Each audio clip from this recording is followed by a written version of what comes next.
तिकडे सगळे चितळेंचे पदार्थ मिळतात. पण चितळेंचे पदार्थ आम्हाला वेगवेगळ्या सुपरमार्केट्समध्ये पण मिळतात. आम्हाला ते डी-मार्टमध्ये मिळतात. अगदी छोटंसं किराणा दुकान असेल तर त्यांच्याकडे सुद्धा चितळेंची बाकरवडी आम्हाला आवर्जून मिळते. मग ज्यावेळी तुम्ही चितळे एक्सप्रेस सारखं व्हेंचर सुरू करत होतात, त्यावेळी त्याचा एक्सक्लुझिव्हनेस राहावा याच्यासाठी काही प्रयत्न किंवा तसा विचार तुम्ही केला नाहीत का? किंवा तसा विचार तुम्ही आता करताय का? नक्कीच तो पहिल्यांदाच केलेला होता. पण हे व्हेंचर चालू करताना एक असा विचार होता की ज्या बाहेरच्या सिटींमध्ये आपण पेरिशेबल प्रॉडक्ट घेऊन जाऊ शकत नाही, पण आपली तिथे ओळख म्हणून किंवा ओळख निर्माण करण्यासाठी एक आपल्याला तिथे आपलं हक्काचं दुकान मात्र निश्चित पाहिजे. मग असं करण्यासाठी काय करता येईल?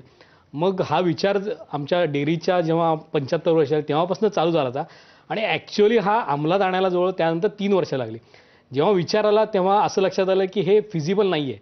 कारण असे बरेच प्रॉडक्ट जे दुकान चालवायला किंवा दुकानाची फिजिबिलिटी यायला लागतात ते आपल्याकडे तेवढी नाही आहे. म्हणजे कोणी आपल्या भरोश्यावर दुकान चालू केलं तर त्याला तेवढी प्रॉफिटेबिलिटी फिजिबिलिटी आली पाहिजे.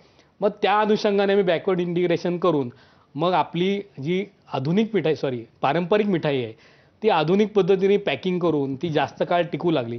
मग आम्ही ते एक्सप्रेस उघडायचं ठरवलं. मग ती यायला लागली आणि एक्सक्लुसिव्हिटीसाठी आम्ही बरेचसे प्रॉडक्ट असतात जे आम्ही जनरल ट्रेड किंवा मॉडर्न ट्रेडला न देता ते आम्ही एक्सक्लुसिव्ह आमच्या चितळे एक्सप्रेस आउटलेटमध्ये असतात, तिथेच असतात म्हणजे. आणि अजून दरवर्षी आम्ही नवीन नवीन त्यात ॲड करत असतो. आता चितळे एक्सप्रेसला किती प्रोडक्ट्स असतात? जवळपास 120 ते 140च्या मध्ये असतात. सीझन प्रमाणे ते व्हेरी होतात. म्हणजे पण चितळेंचे प्रोडक्ट्स किती आहेत? 200हून अधिक प्रोडक्ट्स. अरे